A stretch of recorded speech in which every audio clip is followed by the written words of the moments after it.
오늘은 김장렬 본부장님을 모시고 이야기를 나눠보도록 하겠습니다. 본부장님 안녕하세요. 네, 안녕하세요. 네. 본부장님 오늘도 셀프 소개 한번 부탁드리겠습니다. 네, 저는 이제 유니스토리 자산운용에서 투자 전략 본부장 맡고 있고요. 그 전에 반도체 중심으로 애널리스트 한 20년 했었고, 현대전자에서 반도체 마케팅부 했기 때문에 산업, 그다음에 증권사 애널리스트, 다시 이제 자문사 이렇게 왔다고 보시면 되겠습니다. 대충 한 30년 놓은 것 같습니다. 아, 네. 네. 30년의 노하우를 오늘 좀 부탁드리겠습니다. 네.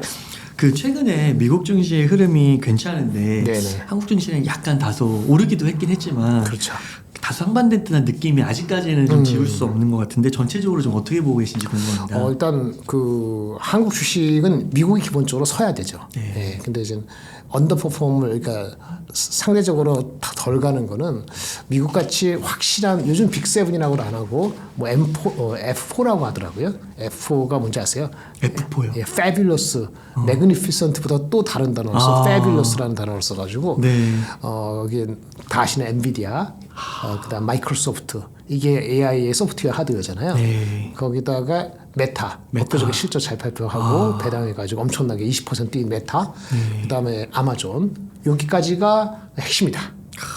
상대적으로 이제 애플이나 구글은 다크호스긴 한데 좀 광고 쪽에 치우쳐진 면이 있어서 애플하고 애플하고 구글 그리고 좀 다른 애니멀인 테슬라는 조금 제쳐놓고 네. 걔네들은 좀 비아냥거리는 뜻으로는 매 이렇게 매그니 세븐이 이제 그래서 F4라고 나머지 매로 나뉘었다는 우스갯소리가 나오는데 어쨌든 F4에도 확실하잖아요. 근데 한국은 F4가 없는 거예요. F라면 반도체 그 다음에 2차 전지, 그 다음에 또 자동차 뭐 이렇게 있어야 되잖아요. 네. 최근에 자동차는 이런 거는 무섭게 다른 이유로 기업 밸류업이라는 정책적인 이슈로 인해서 올라가고 있는데 그건 좋습니다만 어쨌든 간에 반도체가 이제 삼성전자가 실적에서 미스하면서 분위기를 이상하게 됐고 그 다음에 2차 전지는 여러 가지 원인으로 미국에서 안 좋기도 하고 밸류가 안 좋아서 높아서 내려가고 그러다 보니까 미국을 따라가는데 급급한 거죠. 한마디로 이런 거예요. 뭐 시장은 뭔가 하드 캐리를 해야 되는데 하드 캐리하는 거는 잘 안 보이는 것 같은데 항상 굳건하게 기둥 역할을 하는 축구로 따지면 손흥민 같은 사람이 있어야 돼요. 근데 한국에 손흥민이 없어요. 없어. 지금 현재는. 그러니까 믿음직한 것은 삼성전자나 현대차 기아가 있고 뭐 그다음에 2차 전지도 잘 나가면 좋았겠죠. 근데 이제 한 축이 두 축이 현재는 애매하다 보니까 그래서 하드 캐리한 사람이 없다 보니까 트레이딩 장세 비슷하게 되는 거 아니냐. 물론 최근에 기업 밸류 프로그램은 다릅니다만은 그래서 그렇게 보기 때문에 그렇고요. 그것이 좀 미국보다 언더하는 거고 어쨌든 한국은 그러다 보니까 미국의 그 금리 인하를 많이 기다리고 있는데 그저께 고용 지표도 너무 잘 나왔잖아요. 맞아요. 너무 잘 나와서 호호호 해야 되는 호호가 아니 좋은 거니까 호호호잖아요. 우리나라는 할 수가 없는 근데 금리 인하를 빨리 안 하니까 네. 금리 인하 관련되는 게 2차 전지 관련되죠. 제약바이오 관련되죠. 뭐 이제 신재생 에너지도 관련되죠. 다 관련되잖아요. 그렇게 해서 금리 인하에 대한 기대감이 많지 않다 보니까 결국은 미국이 완전히 안착한 연착륙이라는 게 기대감이 있는데 지금 뭐 문제 없네. 실적 그렇게 잘 나오네. 낙수 효과가 한국에도 분명해. 라는 그런 식으로 와야 되는데 그까지 시간이 약간 뭐 한두 주 걸릴 수 있으니까 주가가 못 가고 있다라고 볼 수 있겠고요. 그래서 환율적으로 봤을 때 외국인이 한국에 관심을 갖는 거는 환율이 좀 매력적으로 되는 게 필요할 것 같아요. 1330이 1300 이하로 내려간다면은 뭐지? 한국은 너무 싸네? 이런 생각이 들 수 있잖아요. 미국 다 하고 나면은. 물론 연초부터 기억나십니까? 뭐 ABC라 해가지고 Anywhere but China. 중국을 제외하면 다 투자한다라는 게 작년 연말까지 한 달 전에 분위기였는데 중국이 부양정책 나가니까 뭐야? 그래서 어쨌든 일본하고 인도는 사는데 한국이 어디 끼어들까 말까지 그러고 있는 상태거든요.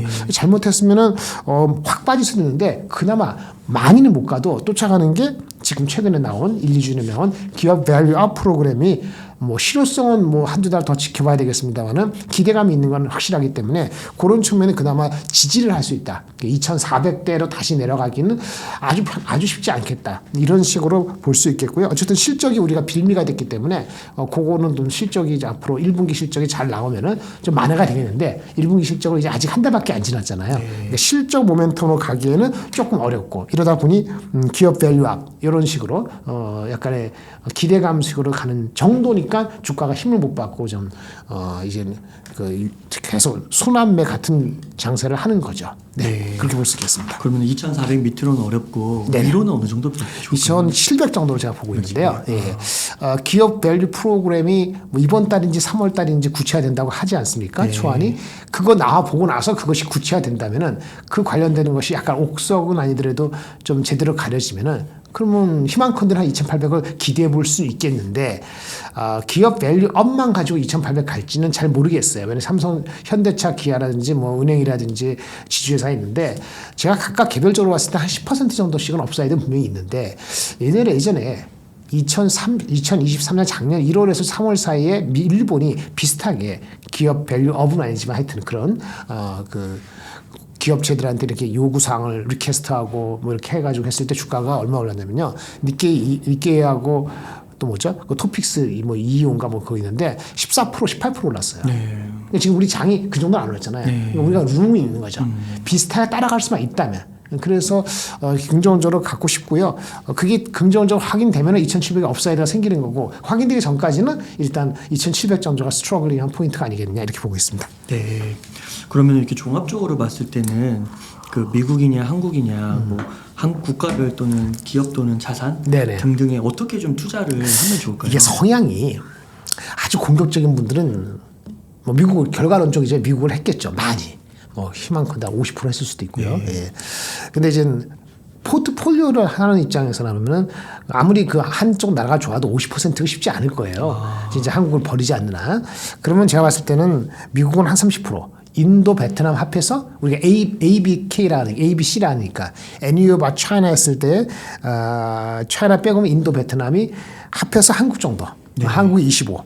그럼 나머지 뭐가 남냐면은 한 20이 남죠. 그 현금. 이 현금을 이제 중국에 베팅할 것인지 미국에 더 베팅할 것인지 그거는 이제 상황을 지켜봐야 되겠는데 지금은 좀 밸런스에 가져가는 왜냐면 인도나 베트남도 많이 올랐거든요. 네. 한국은 안 올랐잖아요. 그래서 현재 입장에서 한국이 만약에 올라갔다면은 비중을 더 높일 필요가 없지만 지금은 이미 많이 언더를 했기 때문에 추가적으로 언더를 세게 오랫동안 할 거라고 하는 건 지나친 비관인 것 같아요. 그래서 지나친 비관은 할 필요는 없다 싶어서 30, 25, 25, 20 이렇게 말씀을 드리겠습니다. 아, 네. 그러면은 올해 그래도 작년보다는 경기가 회복된다는 의견이 많은 것 같고 증시는 또 이제 상저하고 그렇죠. 하반기로 갈수록 높아질 거라고는 보는데요. 본부장님은 어떻게 생각하세요? 크게 보면은 그렇게 될 수 있어요. 네. 하반기에도 나아 보일 수 있는데 변수가 있습니다. 변수가 뭐가 있냐면은 네. 우리가 컨트롤 못하는 게 있는 거죠. 한국의 정책 변수가 있고 미국의 정책 변수가 있죠. 미국부터 말씀드릴까요? 네. 미국은 뭔가요? 트럼프. 선거. 아, 네. 트럼프가 될 것으로 나오는 건 확실하고 될 것으로 확실히 되면은 한바탕 난리가 날 수 있어요. 네.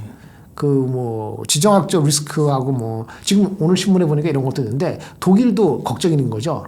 독일도 GDP 대비했을 때 국방비 비중을 한 2% 정도까지 올린다고 막 네. 우크라이나가 지고 나면은 다음 차례는 누구다? 자기가 될 수 있다. 그런 생각 갖고 있거든요. 가장 바라는 건 독일은 우크라이나 전쟁이 지리멸렬하게 가면서 둘이 타협 보는 게 걔네들은 베스트예요.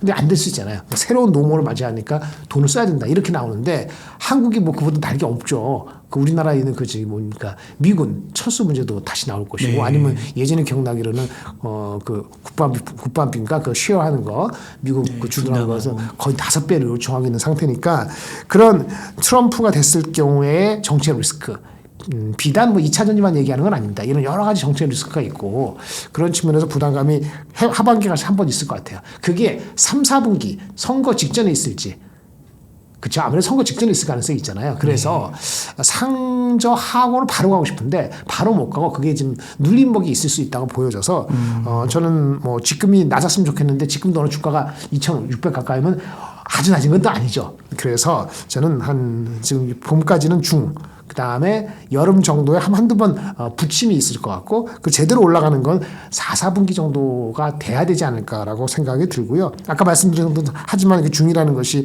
2,300 이런 식으로 가는 한은 배제해 놓고 얘기를 드리는 거라 말씀드려서 정책 변수 트럼프 대한민국에서는 3월달까지의 기업 밸류업 프로그램이 진짜 어떻게 되는지 또 하나 있죠. 우리가 선거가 또 있는데 원래 선거까지가 6월달까지죠. 네. 공매도를 지금 중지했잖아요. 네. 그거 풀면 어떻게 될까요? 네, 그것도 변수가. 그게 이제 하반기 변수. 그러니까 하반기 우리나라 자체의 공매도 재개라든지 트럼프의 변수가 한 번 정도에 그게 가을 무렵일지 여름 무렵일지 모르지만 한 번 짚고 넘어가지 않을까라는 조심스러운 생각을 갖게 됩니다. 네, 그 트럼프가 되든 바이든이 되든 미국 주식은 별로 상관이 없나요? 트럼프가 되든 바이든이 되든 그게 이제 일반적으로 공화당은 감세 정책이거든요. 네. 그래서 사실은 되고 나서 보면은 기업들은 더 좋아해요. 근데 지금의 감세 정책이 과거처럼 세게 트럼프가 할 것이냐? 그 잘 모르겠다는 의문이 들어요. 그 상태에서 바이든이 했던 정책 중에서 신재생 에너지라든지 IRA 관련되는 거 많이 손보거나 아니면 천천히 하게 갈 가능성이 있죠. 이규제티브 오더로서. 물론 이게 동시에 일어나는 게 상원 하원도 같이 하기 때문에 상원의원이 어떻게 스플릿 되느냐 공화당 민주당이 이것도 변수긴 합니다. 사실은 대통령 얘기할 거 아닌데 어쨌든 대통령이 트럼프가 되고 상원 하원 중에서 하나만 공화당이 되면은 어쨌든 지금까지 해왔던 정책의 일관성은 떨어질 가능성이 있죠. 그러면은 미국도 그 관련된 주식은 네거티브고 반대로 전통적인 주식이 올라갈 수 있죠. 그럼 미국 전체적으로 어떻게 되느냐? 나쁠 건 없어요. 근데 뭐죠? 우리가 M7 뭐 빅4 하는 AI 관련되는 건 트럼프가 어떻게 할 도리가 아니거든요. 그러니까 시장을 주도한 하드 캐리한 거는 변함이 없는 거죠. 전기차 정도만 변하는 거지. 네. 신재생 에너지. 네. 그 국방비 관련되는 건가 어디가 되는가 이런 정도 때문에 그 트럼프가 된다고 미국의 신용도가 떨어져가지고 미국 주식을 팔하고 대만 주식, 중국 주식이나 일본 주식을 갈 리는 없지 않습니까? 그래서 아주 큰 임팩트는 미국은 별로 없을 것 같습니다. 그러면 여전히 그 빅테크 뭐 F4든 M7이든 네네. 올해는 계속 좋을 거라고 전망을 하시는 미국 거예요? 쪽은 좋은데 다만 주가가 레벨이 많이 올라갔죠. 그래서 이제 뭐 미국 시장 S&P 500 기준으로 20배 정도고 그 중에서 우리가 탑7 뭐 이런 것들의 합은 보통 한 30배 정도 되거든요. 넘었을지도 모르겠는데 전통적인 과거 패턴보다는 한 포인트, 한 10%포인트 밸류에이션이 높은 상태예요.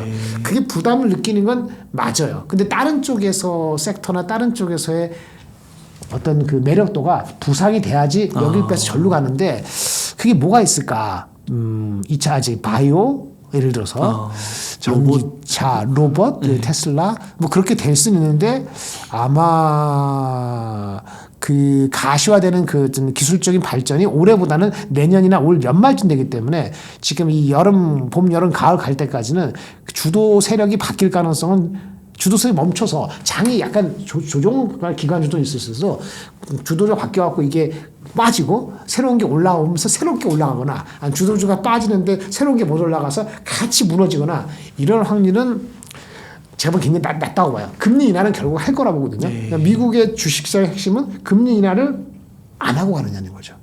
안 하고 가다가 진짜 경기가 침체되는 문제는 그런 확률이 지금은 안 보이란 말이에요. 그래서 금리 인하를 늦추는 건 경기가 좋아서 늦추는 거고 경기 하게 되면은 금리 인하는 금리 인하를 해가지고 그 보험성으로 합당한다. 어차피 CPI는 내려가고 있으니까 어쩔 수 없이 조금 하는 거기 때문에 이래저래 하나 꽃놀이 패드가 될 가능성이 있어요. 미국 주식을 위해서는. 그래서 어저께 봤을 때는 사실은 고용 지표가 그렇게 나오면 사실 주가가 조정을 받아야 되는데 왜냐하면 국채 수익률도 국채 것도 많이 올라갔잖아요. 4.몇 %. 그런 주가는 거꾸로 갔잖아요. 그걸 만회하고 상쇄하는 정도의 하드 캐리할 수 있는 뚜렷한 놈이 있다는 이거 믿음이 있기 때문에 아마 금리를 조금 더 늦춘다 해가지고 큰 문제가 되지는 않을 거로 보여집니다. 지금 그 M7이요. 네네. 조금 약간 과열 구간에 네네. 과거에 비해서는 있다고 볼 수 있지만 그렇죠. 그게 미래 실적이 충분히 그거를 커버해 줄 거라고 보는 거니까 지금 같은 흐름이니까 좀 더 이어질 수밖에 없는 거죠. 그렇군요. 그게 거의 AI 테마 때문에 AI죠. 아까 말한 마이크로소프트, 엔비디아. 얘네가 거의 뭐 손흥민, 이강인 왔다 갔다. 네, 거의 김민재 뭐 이렇게. 그 김민재고 기타 등등 황희찬 이런 애들이 뭐 메타나 에마존 이렇게 오는 거잖아요. 그렇군요. 그러니까 뭐 하드캐리 된다고 보겠습니다. 진짜 이번 축구 경기 봤을 때 진짜 네네. 그 유럽파들이 완전 하드캐리 했잖아요. 그렇죠. 그렇게 된다는 거죠. 맞습니다. 결국에. 예. 그렇군요. 엔비디아를 필두로 해서 AMD의 흐름도 굉장히 좋고요. 그 사상 이제 주가 최고치를 달성할 정도로 이렇게 잘 나가는데 그 이유를 한번 좀 짚어주실 수 있을까요? 뭐 일단 가장 중요한 엔비디아하고 AMD는 GPU죠. AI 시대, 생성형 AI 시대의 핵심적인 거는 오픈 AI. 그걸 중심으로 해서 마이크로소프트가 가서 그걸 한 거잖아요. 생성 AI. 그걸 구동하기 위해서는 GPU가 필요한 거죠. 이 프로세싱. 처리하는 칩 GPU인데 엔비디아가 압도적이고 AMD가 작년 4분기 때 치고 올라온다 하지만 규모는 너무 작고 주가는 미리 간 측면이 있죠. 어떻게 보면은 조기성 좋아하시는 분은 싫어할지 모르지만 AMD는 조기성 같을 수도 있어요. 기대치가 너무 높았어 초반에. 주가가 좀 조정할 때 많이 받고 이렇게 약간 부침이 있다 아직은 이렇게 보시면 되고요. 엔비디아는 손흥민이나 뭐 이강인 다음 정도 되는 거죠. 두 놈이 꽉 잡고 있는 거고 그래서 실적보다 비싸냐 하는데 AMD는 비쌉니다. 실적 대비했을 때. 하지만 성장성을 보니까 지금 PR이 한 40배 돼요. 그 다음에 엔비디아는 한 20배 후반 30배 됩니다. 30배. 네. AMD 더 싸죠. 왜요? 그동안 성장을 많이 했으니까. 엔비디아가 AMD는 앞으로 될 거라니까 미리 땡기 측면이 있고 그래서 아주 편안하게 싸지는 않은 상태입니다. 많은 아까 성장성이 연간 한 4-50% 나오기 때문에 그 정도 간다고 볼 수 있어요. 이상하다고 볼 수는 않으셔도 될 것 같고요. 그래서 엔비디아하고 AMD는 가는 건데 그 다음에 하드웨어로서는 인텔 정도가 볼 수 있는데요. 인텔은 삼성전자와 비슷하게 파운더리라고 할까 아니면 미세 공정이랄까 이런 것들이 있거든요. 그런 측면에서 조금 시간이 걸려요. 그래서 쉽지 않다. 이렇게 볼 수 있겠고요. 그 다음에는 이제 소프트웨어인데 우리가 가장 중요한 마이크로소프트. 네. 이건 확실하게 잘하는 거죠. 마이크로소프트가 얼마나 잘하고 있습니까? 그러니까 뭐 넘버 원이고 그 다음에 구글인데 구글하고 메타하고는 다른 것이 AI를 활용하는 거거든요. 네. AI를 활용하는데 조금 구글은 좀 광고에 치우치다 보니까 자기네 광고를 AI를 너무 빨리 하게 되면은 자기네 원래 트레디셔널 검색 광고가 좀 위축될 수 있다는 것 때문에 네. 전체적으로 이제 혁신이 조금 드딘 것 같고 메타는 원래 그 어떻게 보면 그 베이스가 많잖아요. 뭐 이제 인스타그램이라든지 페이스북이라든지 이런 거에서 좀 더 AI를 활용을 더 많이 해서 네. 좀 더 가시 성과를 내면서 시장에서 좀 각광을 받는 것 같아요. 그래서 메타가 좀 의미 있게 올라오는 것 같고요. 그리고 애플은 삼성하고 비슷하게 뭘 준비를 하고 있는데 조심조심하게 하고 있어요. 그렇죠. 비전을 하고 있지만 비전 프로도 사실은 뭐 비전 프로에 맞는 앱들이 막 나오는 거 아직은 아니고 네. 그런 측면도 있고 어쨌든 중국에서 아이폰 자체가 좀 힘을 못 쓰고 있는 측면이 있기 때문에 밸류에이션이 지금 한 20배 후반인데 조금 부담스럽죠. 단기적으로는 애플은 기다려야 된다. 이런 식으로 구분을 할 수 있어서 사실은 조금 말씀하다 보면 좀 다르죠. 네. 그런데 지금 주가 자체가 그 정도는 설명이 된다. 이렇게 끄덕끄덕 할 수 있는 정도니까 그게 모아져서 M7을 포함한 빅테크가 PER이 얼마요? 30배. 빠져도 좀 그렇지만 엄청 빠질 가능성도 별로 없는 거죠. 네. 그러면 S&P 500가 지금 20배 정도로서 지금 5천 정도 가까이 됐는데 이것이 뭐 기간 조정이나 뭐 한 4-5% 정도는 언제든지 출렁일 수 있죠. 금리. 근데 금리 인하가 어차피 된다는 걸 전제로 깔고 있기 때문에 저 관해서 많이 빠질 것 같지 않습니다. 아, 그렇군요. 진짜 이래보나 저래보나 다 좋네요. 아, 그렇군요. 그러면은 이런 AI 그 주로 이렇게 잘 나가는 주식들의 추가 상승 여력도 여전히 남아 있다고 보시는 거예요? 네, 지금 말씀드린 것처럼 한 30배 정도인데 시간이 가면서 어닝이 뒤에 걸 땡길 거란 말이에요. 어닝이 한 15% 어닝 그로스는 있어요. YY로. 네. 그러니까 시간이 지나면 지금 30배가 결국 30배가 아니잖아요. 네. 그 정도까지는 갈 수 있는 거죠. 빨리는 못 가더라도. 그래서 제가 봤을 때는 회사마다 다르긴 한데 한 10에서 15% 정도가 가능성이 있어 보이고요.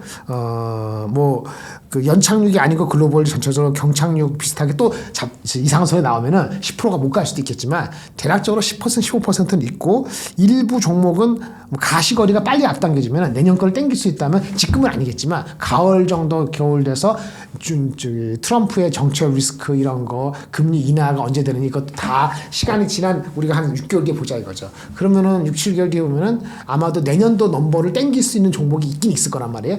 다 그렇지 않겠지만 그런 종목들에서 성장성 있는 거는 내년 걸 땡기면 EPS가 20% 올라가면은 PER이 지금보다 20배 저렴해지는 거니까 그렇게 따지면 주가적으로는 한 20%까지 올라갈 수도 있죠. 많은 종목은 그런 거 아니지만 몇 개 종목은 가을 겨울 돼서 내년 거를 땡기면서 올해의 정책 리스크를 사그러드는 그 시점에서는 20% 업사이드 보이는 거고 그렇지 않은 대부분은 한 10에서 15% 업사이드를 시간이 가면서 확인하는 단계로 가기 때문에 이탈하는 투자 세력들이 많지 않다 그러면은 되면 그러면 주가는 한 10에서 두 자릿수 성장은 가능하지 않을까라고 보고 있습니다. 와, 그렇군요.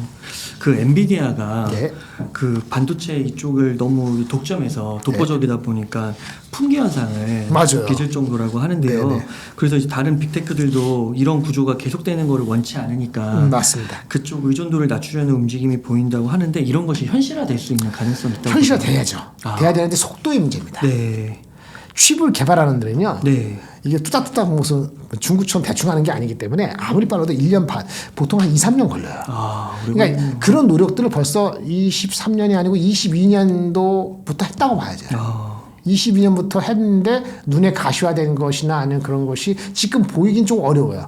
내년도 정도 되면은 가시화될 것 같아요. 물론 아주 선도 업체들은 올해부터 가시화가 있을 겁니다. 전체를 보면 24년에서 25년 넘어가는 시점에 그 전에 2년, 3년 전에 투자하거나 연구 개발했던 것이 가시화될 가능성이 있는데 한국의 경우는 그런 가시화되는 게 삼성하이닉스도 있겠습니다만은 그 비상장의 설계 전문 회사들이 숨어 있거든요. 네. 그런 회사들이 그 가시화를 올 연말 하반기 내년에 나올 가능성이 있고 그것이 비상장 회사가 그렇게 되더라도 그걸로 인해서 상장되는 회사 비스무리한 회사들도 같이 움직일 수 있기 때문에 최근에 조정을 많이 받았지 않습니까? 뭐 주식 할 데 없으니까 뭐 기업 뭐 밸류업으로도 가고 뭐또 가치주도 가고 그러는데 조정도 많이 받았고 아까 말한 것처럼 그 가시화되는 게 비상장 회사에서 연초에 내년 연말 올 연말 내년에 나오면은 상장되어 있는 기존의 주식들 설계 전문 이런 회사들도 다시 한번 힘 받을 가능성이 있어요. 근데 그 전에 주가가 너무 내러티브 기준으로 그렇죠. 작년 기억났어요? 11월 말에서 12월 갈 때 너무 수치가 없이 너무 달렸거든요. 그거에 좀 약간의 그 뭐 부작용까지는 아니지만은 약간의 되돌림이 지금 좀 갖고 계신 분한테는 가슴 아프게 다가오는 건데 한 가을쯤에는 아마 다시 한번 뭐 빠르면 한 여름 되기 전에 같이 한번 시세를 낼 수 있는 기회가 있지 않을까. 예, 저는 그렇게 기대하고 있습니다. 아, 네. 그 엔비디아 다음으로 이제 AMD를 많이 언급하시는데 AMD가 이제 시장에 그 엔비디아 물량이 뭐 한 10% 네네. 정도만 가지고 와도 굉장한 거죠. 굉장한 거다 이렇게 얘기를 하는데 네네. 가능성이 있다고 보세요. 지금 5%도 안 될 거예요. 안 될 수. 그거는 지켜봐야 될 것 같아요. 왜냐하면 이게 이제 OS 전반적으로 얘네가 AMD건 엔비디아건 GPU를 하는 하드웨어를 만들지만 하드웨어를 자기네 거를 새롭게 집어넣어서 엔비디아가 받으려면 이 생태계 소프트웨어라든지 그 스택을 다 편하게 해줘야 되는데 그거는 그렇게 쉽게 되는 게 아니거든요. 그래서 아마 아주 어렵게 아주 쉽지 않게 아주 오래 걸릴 수도 있어요. 그래서 사실은 AMD가 얘기한 걔네 GPU MI300이라는 거 작년 4사분기에 나왔습니다만은 그 론칭된 거에 대한 매출 목표 자체가 굉장히 미미해요. 올해. 사실은 그렇게 되면은 내후년 걸 땡겨서 되겠다 이런 주가가 땡긴 거거든요. 그래서 지금 앵커님 물어보신 그런 거에 대한 답은 되긴 돼야 될 것 같은데 그 되기면 우리가 좋죠. 왜? 후발주자는 기본적으로 자기네 GPU만 중요하게 여기는 게 아니고 HBM이나 이런 쪽에 좀 더 양보할 의향이 있거든요. HBM 메모리를 더 늘린다든지 그럼 우리한테 좋은 거지 않습니까? 엔비디아는 그럴 필요가 없죠. 유아독전 하는 거니까. 그래서 걔네들이 잘하기를 개인적으로도 바라고 응원하는데 실제 그렇게 빨리 될 것인지 봤을 때는 낙관할 수 없다. 이렇게 말씀드려야 될 것 같습니다. 뭐 이런 상황에서 보통 이제 투자를 하면 1등에 그냥 투자를 하는 네, 거예요. 1등 하는 겁니다. 네. 금리가 인하되고 경제가 진짜 원래는 금리가 높아서 피해보고 금리가 내려갈 정도로 돼가서 내리면은 경기가 조금 회복되고 넘버가 나고 이런 거잖아요. 금리가 아직 안 내려가고 있잖아요. 그러니까 근데 금리를 내릴 거라는 생각을 갖고 연말 연초에 많이 땡겼죠. AMD뿐만 아니라 모든 넘버가 좀 뒤처지는 2등 주자들이 엄청 많이 올랐잖아요. 한국도 그렇고. 근데 그것이 섣부르면 다시 내려가고 섣부르면 다시 내려가고 이런 반복되는 부침이 조금 더 남아 있을 수 있다고 그렇게 얘기를 해야 되는 거죠. 네.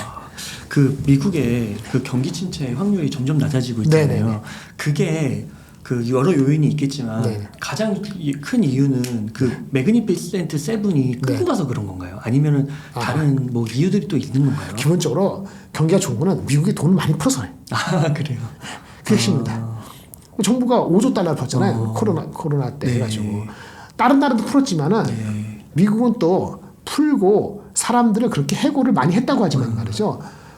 돈을 많이 줬잖아요. 그리고 물론 해고를 많이 했긴 했죠. 근데 그 사람들이 돈을 워낙 많이 주니까 갖고 집에서 쉬고 있잖아요. 그거 투자하고 별로 아쉬운 게 없어요. 빨리빨리 뭐 이렇게 일도 안 하고 그러니까 뭐 미국 인플레 안 잡히고 지금 그런 거 아니겠어요. 유럽 같은 경우는 돈 많이 안 줬어요. 대신 해고도 빨리 안 했어요. 해고도 빨리 안 하니까 천천히 따지고 금리를 빨리 내릴 필요도 없고 막 그런 거거든요. 정전 봤을 때는 미국하고 유럽하고 스탠스가 달라서 그런 건데 돈을 많이 풀었어요. 거기다가 또 있죠.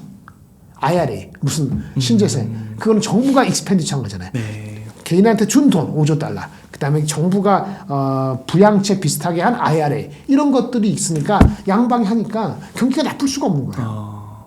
나쁠 수가 없는 거예요.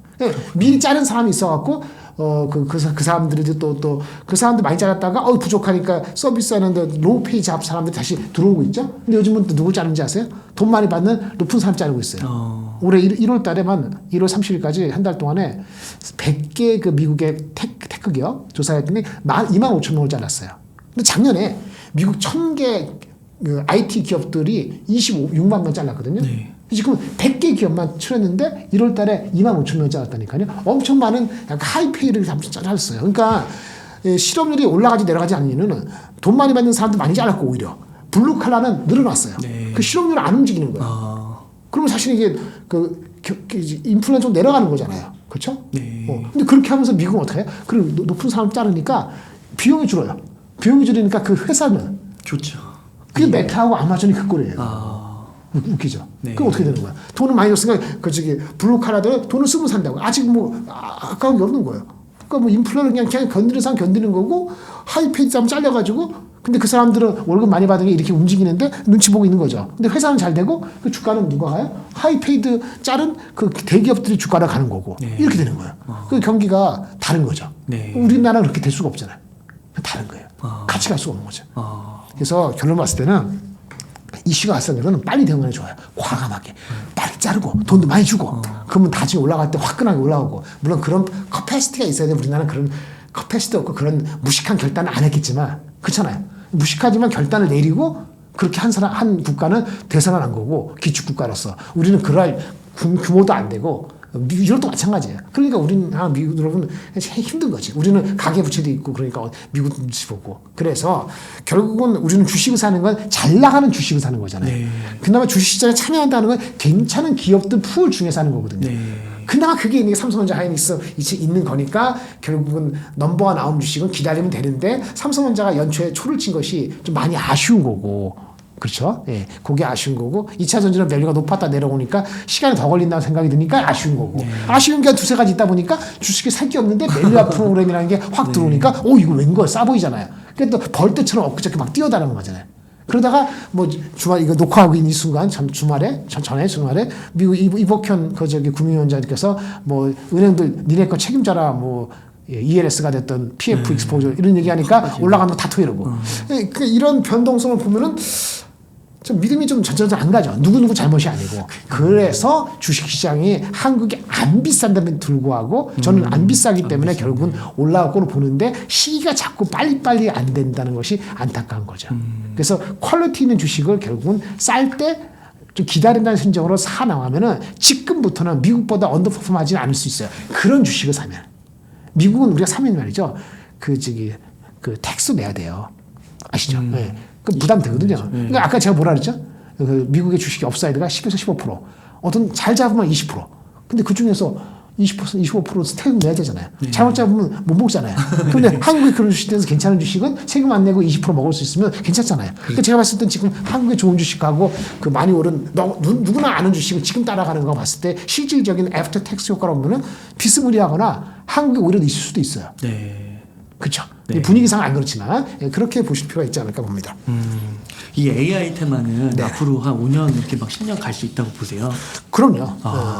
AI가 흔히 포캐스트 나오는 게 22년 재작년이네요. 그때 포캐스트 했을 때가 28년까지 한 15배 오른다, 7배 오른다, 이런 얘기 하는데 그 가시적인 게 28년까지 나와 있거든요. 또는 30년까지. 우리도 기억나십니까? 2차 전지 얘기할 때 28년, 30년이라고 땡겼잖아요. 네, 그렇죠? 맞아요. 그러니까 AI도 땡긴다고 가정하면은 주가적으로는 24년, 5년, 25년 정도가 주가적인 파워의 힘으로서는 되는 거고 실제 우리 생활에 들어오는 거는 그 이유가 될 가능성이 있겠지만 주가적으로는 올해 내년도에 많이 당겨질 가능성이 있다라고 볼 수 있겠습니다. 그러면 이런 AI 테마에 힘입어서 한국 기업들 중에서도 좀 수혜를 받을 수 있는 그런 기업들이 있을까요? 삼성하이닉스, 한미반도체 이런 거 말고 얘기하면은 이제 그 설계 전문 회사들이 있어요. 네. 또는 설계를 할 수 있는 자산이 있는 IP 회사들 또는 설계를 하는 회사하고 파운드리 생산하는 회사하고의 가교 역할을 하는 디자인 하우스라는 게 있거든요. 좀 복잡합니다만은 그런 종목들이 있는데 최근에 주가가 많이 빠졌는데 항상 얘기하는 건데요. 한꺼번에 들어가시면 안 돼요. 이 회사들은 넘버가 나오는데 넘버가 어느 날 PSR 8배면 싸 보이고 PSR 13배면 비싸 보이고 왔다 갔다 하는 고무줄을 있기 때문에 분할 매수를 접근해야 되고요. 회사만 말씀드리면 IP, 설계할 때 핵심적인 intellectual property를 설계 자산을 갖고 있는 회사로서는 뭐 오픈 엣지 테크놀로지라든가 퀄리타스 파트너라든가 이런 회사들이 눈에 띄고요. 그 다음에 설계를 한 회사가 파운드리, 삼성이나 TSMC의 파운드리에서 생산하게끔 할 때는 이 삼성이나 TSMC의 파운드리 프로세스를 잘 이해해가지고 설계 회사한테 그걸 피드백 주고 그거 중간에 브로커즈 역할을 해주는 게 디자인 하우스인데 예전에 디자인 하우스가 별거 아니었는데 상당히 디자인 하우스가 중간에서 중요한 역할을 해요. 가치가 올라갔어요. 디자인 하우스 중에서 예전에 상장된 게 가온 칩스가 있고 최근에 작년 느즈마키 상장된 에이직 랜드라는 게 있는데 이런 회사들 보시면 되는데 적자인 회사도 있고 흑자가 나더라도 PER이 지금 밸류가 안 나올 수도 있어요. PER 밸류가 안 나온 회사는요. 24년도 올해나 내년도 PSR 세일즈 볼륨에 대비했을 때 시가총액이 7배냐, 5배냐, 8배냐, 10배냐, 15배 봐야 되는데요. 당연히 10배에서 15배 가면 부담을 느끼셔야 되고요. 한 자리로 PSR이 오고, 어쨌든 간에 올해 실적이 나온다 하면은, 그러면 이제 접근해 볼 수 있다. 이렇게 말씀을 드릴 수 있습니다. 네. 전 세계 시가총액 순위가 역전이 됐잖아요. 역전됐죠. 맞습니다. 그래서 이게 마이크로소프트하고 애플이 이제 순위가 바뀌었는데 네네. 여기에 이제 어떤 중요한 함의가 있을 것 같아요. 함이요. 소프트웨어가 네. 기존의 하드웨어 중심을 앞서갔다. 그리고 AI를 구체화시킨 회사가 아직은 구체화가 덜 된 회사하고 차이다. 사실은 애플은 하드웨어 회사는 아닙니다. 소프트웨어라는 서비스 비즈니스도 있고 서비스는 좀 다릅니다만은 소프트웨어 생태를 갖고 있는데 AI라는 시대에 맞춰서 그거를 좀 활용하고 그거를 구체화시키는 단계에서는 조금 지금까지는 보여준 게 덜하다 보니까 애플하고 마이크로 뒤집었겠는데 당분간 제 생각 봤을 때는 올해 상반기까지는 마이크로소프트가 앞서갈 것 같습니다. 상반기까지요? 네. 그럼 애플이 다시 역전할 수도 있어요? 하반기에 아이폰 16이 잘 나오면. 그렇군요. 그건 가봐야 하는 거니까. 네. 상반기까지는 마이크로소프트가 앞서갈 것 같습니다. 그 애플은 네. AI가 네. 아직은 진짜 좀 이렇게 뭐가 있나요? 이게 뉴스에 나오는 게 별로 없는 것 같아가지고. 그러니까 우리가 삼성이 이제 아이폰이 아니고 뭐지? 갤럭시 S24 해가지고. 온디바이스. 네, 맞습니다. 맞아요. 애플은 항상 좀 보수적이거나 완벽한 상황이 됐을 때 하겠다는 그런 주의이기 때문에 현재 애플이 아직도 폴더블 폰을 개발이 아니죠. 드러내고 있지 않지 않습니까? 중국은 따라오고. 그런 측면에서 AI도 비슷한 어떤 포지셔닝을 취할 거라고 예상은 됐었는데 네. 지금 시대에서는 그런 걸 많이 기다려주진 않죠. 그 밸류에이션이 그거 빼고 나니까 PER이 한 28배 되거든요. 네. 그거 빼고 나니까 좀 부담스럽잖아요. 주가가 이 생태가 탄탄하기 때문에 온 디바이스 AI 시대가 되면은 된다는 얘기는 삼성 혼자 갖고 생태가 아주 편안하게 된다는 게 아니고 그 얘기는 애플을 거기에 포함시켰다는 걸 포함하는 거기 때문에 결국은 애플이 역할을 할 거라고 보여집니다. 네. 많은 주가적인 측면에서 그게 드러나기 전에 그게 가시화되거나 좀 비전을 보여주기 전까지는 여전히 아이폰 15, 아이폰 16의 중국 포함해서 여러 나라에 어떻게 판매되냐 이거에 관계되기 때문에 밸류가 30배 이상 가기에는 조금 시간이 지금 현재 입장에서는 좀 벅차다 이렇게 보여집니다. 그 애플이 지금 중국 시장에서 좀 고전을 하고 네네. 있는데 그 고전되는 그런 상황이 타개는 좀 가능하다고 보세요? 단기적으로 어렵죠. 네. 보세요. 아까 온 디바이스 AI 없죠? 네. 폴더블도 없죠? 네. 그러니까 오죽했으면 애플이 얼마 전에 가격을 좀 낮췄겠습니까? 중국에서. 그러니까 쉽지 않다고 보는데. 그러니까 중국의 비중이 전체 매출의 요새 한 20% 가다가 좀 빠져서 한 17% 되기 때문에 이 영향을 받아서 주가가 뭐 폭락하지는 않겠지만 반전하는 데서는 시간을 좀 더 두고 보지 않을까. 그런 투자가들이 당분간 더 있지 않을까 그렇게 보고 있습니다. 그러니까 애플이 보면은 그 테슬라와의 전기차 네네. 또 애플카도 많이 주목을 받다가 늦어졌죠. 늦어지는 것 같고 네, AI도 늦어지는 것 같고 네. 이게 뭔가 애플이 뭐 보수적으로 한다고 하는데 이게 보수적인 건가 아니면 진짜 그 준비가 덜 돼서 그런 건가? 두 번째일 수도 있죠. 사람들이 빠져나가는 거는 다른 데서 비슷한 역할을 하는 사람들이 거기서 출신 나온다든지 이런 게 나중에 후행적으로 네. 확인이 된다면 그래서 그렇구나라고 알게 되는 거거든요. 네. 여기서 사람들이 많이 움직이지 않습니까? 뭐 구체화되지는 않았습니다만 애플 출신들이 딴 데 가서 일한다는 얘기도 좀 들리고 해서 이 비전 프로만 갖고 되는 게 아니에요. 비전 프로가 좋은 거긴 한데 광범위한 애플리케이션이잖아요. 공간 컴퓨팅, 네. 스페이셜 컴퓨팅. 맞아요. 가장 중요한 건 저같이 눈 나쁜 사람도 뭐 도수 해준다 하더라고요. 근데 어쨌든 그 안경이 내 안경보다 무겁잖아요. 맞아요. 그렇죠. 네. 무겁잖아요. 무겁다 하더라고요. 무겁다고. 그다음에 그다음에 비싸잖아요. 네, 엄청 비싸요. 그래서 휴대폰을 대체하는 게 아니고 뭐 큰 컴퓨터 아니면 고급 TV를 대체해야 되는데 거기에 있는 사람들이 얼마나 있을까? 한 몇백만 명이 있겠죠. 근데 그거 하려고 하는 건 아니잖아요. 그렇죠? 네. 그러니까 그런 측면을 본다면은 초기에 early adopter나 innovator는 있겠습니다만은 early adopter, innovator 이상을 뛰어넘어야 되는데 그럴 때는 뭐뭐에도 불구하고가 아니고 뭐뭐 때문에 못 산다는 그 뭐뭐 때문에는 없어져야지 올라가거든요. 네. 2차전 전기차도 마찬가지거든요. 충전하고 비싼 거에도 불구하고 전기차 사는 세력이 있죠. 10몇 프로. 네. 그 넘어가는 순간에는 벽이 생기는 거거든요. 그런 측면에서 본다면은 애플이 과감하게 나온 비전 프로를 단기적으로 저는 그렇게 아주 높게 보고 있지는 않고요. 어쨌든 얘네들 보통 연례 행사로서 월드와이드 뭐 디벨로퍼 컨퍼런스 해가지고 행사를 하는데 그 6월달에 있다니까 6월달 이전에는 아마 그런 기대감을 또 뭔가 갖게 되면은 좀 다시 한번 보지 않을까 이렇게 보고 있는데 당분간은 크게 움직임이 없고 빅모멘텀보다는 지지부진하지 않을까라고 보고 있습니다. 그 F4에서 이제 테슬라도 어떻게 보면 포함되지 못한 건데요. 네, 그렇죠. 테슬라도 주가가 많이 하락을 했습니다. 네, 180불 네. 이 정도까지 내려왔는데 언제쯤 반등할 것이라고 보세요? 똑같습니다. 네. 전기차가 언제쯤 많이 팔릴 것이냐. 아, 성장률이 내려가는데 근데 그나마 미국이 성장률이 잠재력이 있죠. 네. 유럽이나 중국은 페니트레이션 레이트가 20% 30% 넘어갔기 때문에 아까 말한 그 early adopter 레벨을 뛰어넘는 배리어가 생기는데 미국은 아직 10%막 넘어가는 거니까 조금 남았어요. 근데 미국 사람들이 뭐에 민감하죠? 차값 할부로 팔아야 되는데 금리가 높잖아요. 맞아요. 그래서 앨런 머스크가 얘기하는 게 거짓말은 아니거든요. 금리 내려달라. 그렇죠. 금리 내려간다면 사면 돼요. 일단 그러면 네. 그럼 그렇게 되면 금리 내려간다 그러면은 우리나라 2차전이 좋겠죠. 네. 아니면 리튬 가격, 메탈 가격이 반등을 하면 되겠죠. 둘 중에 하나, 둘 다. 되면은 이제 저로의 찬스인데 그게 언제냐는 거죠. 그걸 모르면은 당분간은 그냥 째려만 본다. 이렇게 말씀드릴 수 있겠습니다. 아, 그렇군요. 그리고 또 자율주행이나 이런 것도 좀 더 자율주행도 있죠. 진전된 게 나와야 맞습니다. 되고.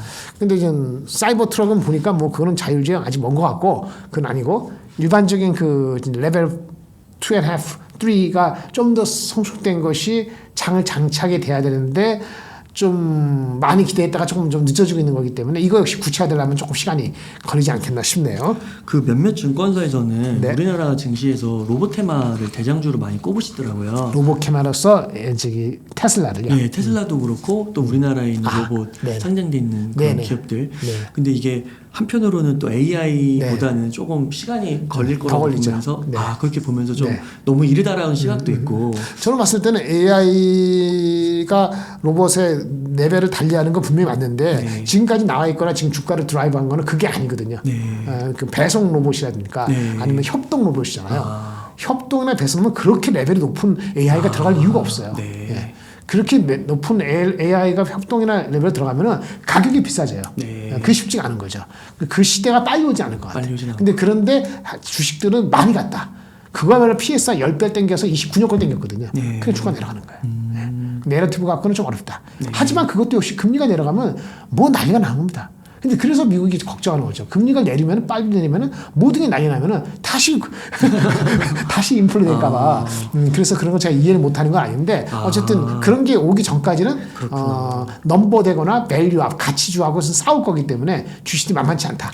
그 테슬라 같은 전기차도 지금은 좀 힘들지만 금리나 시그널 나오고 달라지죠. 전기차는 어차피 성장할 섹터 언젠간 가는데 이게 지연될 뿐이라고 이렇게 보시는 거죠. 네, 맞습니다. 그러면은 만약에 네. 지금 여윳돈이 있어서 AI와 아까 AI 대표 뭐 마이크로소프트와 오를 대로 오른 마이크로소프트와 테슬라가 있다면 어떻게 투자를 하시겠어요, 본부장님 같은 경우는? 성향에 따라 다를 것 같습니다. 다를 것 같아요. 근데 이제 테슬라를 해보신 분하고 저는 직접 투자를 안 하기 때문에 그때 간접 투자를 합니다만 샀을 때 땡길 수도 있어요. 네. 근데 성향이 달라서 네. 확인되고 나서 그때 사잖아요. 이렇게 할 때가 아니고 이렇게 들어서거나 변수가 확인됐을 때. 확인됐을 때. 한 20% 올라가더라도 그거 보고 사는 거예요. 그러세요. 네. 근데 이게 100% 올라가면 안 되지. 아, 그러시구나. 그것도 타이밍 잘 맞춰야 되는 거니까. 네, 네. 그 아까 이제 삼성전자나 네네. SK하이닉스가 네. AI의 그런 수혜를 받을 수 있는 기업들 아까 네네. 구체적으로는 조금 작은 거를 짚어주셨고, 그렇죠. 그때 삼성전자나 SK하이닉스도 약간 얘기해 주셨잖아요. 네네네. 이쪽도 여전히 뭐 HPSP나 뭐 이오테크닉스 이런 네네. 부분들도 여전히 앞으로 수혜를 더 입을 수 있다고 보시는 거예요. 수혜는 보는데 네. 아까 삼성은 스스로 실적을 못했기 때문에 네. 상당히 여기 구간에서 머물러 있을 것 같아요. 아. 7만 원 초중반 뭐 네. 언제든지 8만 원 갈 수 있지만 언제든지 8만 원 갈지 언제든지 계속 여기 있을 수도 있어요. 네. 둘 다 양립할 수 있거든요. 네. 실적 못 냈기 때문에 네. 그 AI 관계 없습니다. HBM 관계 없어요. 네. 삼성을 뚫으려면은 그 아까 뭐 비메모리도 그렇고 휴대폰에 스마트폰도 그렇고 해야 될 게 많아요. 하이닉스 못지않게 HBM을 따라가는 것도 있고 네. 3박자 다 맞으면 애널리스트 얘기하면 9만 원 갈지도 모르겠는데 네. 3박자 다 맞을 확률이 많지가 않잖아요. 네. 그러니까 8만 원 어느 정도까지 한번 가보겠다 이렇게 소심하게 보는 게 맞을 것 같고요. 그러면 수혜를 받는 건 뭐냐? 그 삼성이나 하이닉스가 똑같은 건 뭐죠? HBM 투자를 많이 하는 거죠. 다른 제품을 적게 하더라도. 네. 그럼 당연히 일반 장비보다는 그런 장비가 낫겠죠. 네. 그러니까 트래디셔널 장비 업체보다는 우리가 많이 하는 식각등 이런 거 말고 확실한 장비 업체를 낮을 때 사면 되죠. 근데 지금 낮을 때 사면 하도 많이 해서 주가가 빠질 때 샀는데 안 오른다 그러는데 이거는 뭐죠? 대한민국에 있기 때문에 그렇고 아까 기업 밸류 이런 것도 그렇고 2차 전지도 그렇고 뭐 바이오도 그렇고 선택안이 자꾸 생기면은 여기로 오는 게 많지가 않아요. 그 제가 한 2개월 전에도 말씀드렸는데 아무리 좋은 반도체가 하더라도 주식의 40% 50% 사는 거 아니에요. 아까 제가 처음에 말씀드렸잖아요. 밸 해야 된다고. 지금 우리나라에 있는 주식을 어디 결국 2차 전지 먹을 때 먹으시면 계신데 반대로 또 열심히 다른 사람 얘기할 때 들어가신 분은 다 맞아요. 그러니까 숫자로 따지면 엄청 손해본 사람이 훨씬 많을 거고 네. 먹으신 분은 소수이거나 아니면 많지 않잖아요. 그 사람들이 많이 먹을 수는 있지만 전체적으로 봤을 때는 밸류를 그렇게 왔다 갔다 하는 수는 나눠서 사야 된다는 걸 보고요. 지금 앵커님에 대한 질문에 대한 답은 예. 올해 내년까지 봤을 때 흐름에서는 하이닉스 또는 삼성전자가 투자한다는 측면에서는 ABC로 얘기하면은 이오테크닉스, 한미 반도체, HPSP 이런 대장주를 중심으로 분할 매수하는 게 맞고요. 하이닉스 포함해서 이 반도체 섹터 전체를 30% 이상 담지는 마시기 바랍니다. 2차 전지는 알아서 하시고 화장품 같은 경우도 있고 그 다음에 아까 말한 자동차 같은 주식들 밸류 자체가 달라지면 그 레벨이 달라질 수 있거든요. 뭐 삼성물산도 포함해서 그런 다양한 걸 머리를 해야 돼요. 그게 헷갈리면은 한국 주식을 ETF로만 하시든지 그러니까 아까 2,450에 제가 2,007 말씀드렸잖아요. 넘어가면 줄이고 내려가면 사고 이런 식으로 당분간 하시는 게 맞아요. 그게 머리 아프면 머리 안 아프게 하려고 반도체면 좋다 김장렬이 얘기했던 90% 사고 2차 전지 누가 어떤 분이 얘기했던 80% 사고 싸다고 해서 이거 다 리스크한 겁니다. 그렇다고 뭐 기업 밸류업 주식 막 난리치는데 뭐 그 현대차만 100% 이것도 리스크예요. 지금은 제가 가장 리스크 안 한 게 현대차로 보이지 않습니까? 그건 맞아요. 현대차가 PBR이 지금 0.6배고 ROE가 12%인데 뭐 저기 뭐 배당 수익률이 주가 올라서는 3% 되고 그럼 뭐 어디 누가 갖다 붙이겠어요. 근데 그거는 항상 경기 사이클이잖아요. 갑자기 안 팔리면 PER 자체가 7배, 8배 될 수 있기 때문에 그럼 또 목이 찼단 말이에요. 지금 그게 안 보이니까 그걸 걱정 안 하니까 올라가는 거니까 현대차 기아가 좋다 하더라도 뭐 LS도 좋았는데 제가 말씀드리는데 합해서 그것도 30% 넘으면 안 되고 그럼 어떻게 돼요? 30%? 자동차나 무슨 저기 지주회사 같은 거 기업 밸류 그다음 반도체 30% 이제 25% 그러면 이제 50%잖아요. 그다음 실적 되는 스몰 캡 낮게 그렇게 하게 되면 한 30% 남을 겁니다. 그러면 현금을 갖고 있다가 한국장이 먼저 올라갈 때 그거를 왕창 불태우게 하는데 지금 불태울 장세는 아직 아니다 이렇게 말씀드리겠습니다. 네, 그 김정일 본부장님께서 그 2차 전지는 좀 밸류를 땡겨온 감이 있어서 좀 조심하라고도 얘기를 해주셨는데 정말 그 말씀 이후로 주가가 또 많이 조정을 받았습니다. 그래서 2차 전지 또 아까 알아서 하시라고 했는데 알아서 어떻게 하면 좋을까요? 그 사실 2차 전지 많으냐기보다는 그 2차 전지 그 서플라이 체인에서 좀 이렇게 전면에 나서지 않았지만 가치가 숨어 있는 주식. 근데 사실 요즘 3일 사이에 많이 올라서 3일 전에 왔었어야 되는데 저희 내부적으로 많이 얘기했던 게 LS. LS 좋아하고요. 양극재에서는 지금 양극재 하기는 애매해요. 더 빠지거나 아까 말한 그런 거 리튬 가격이 오른다든지 아니면 1분기 실적 전반적인 1분기 실적 같이 봐야 될 거예요. 그러면 이제 포스코 퓨처엠 만약에 셀 업체가 충분히 얻어맞았다 그럼 SDI인데 SDI 포스코 퓨처 LS 중에서 따지면은 저는 LS 그리고 셀 업체 중에서 LG 엔솔이 나올지 SDI가 나올지 고민입니다. LG 엔솔은 도 많이 빠졌죠. SDI도 많이 빠졌습니다. LG엔서는 뭐죠? 미국에 많이 익스포저 돼 있거든요. 네. GM이라든지.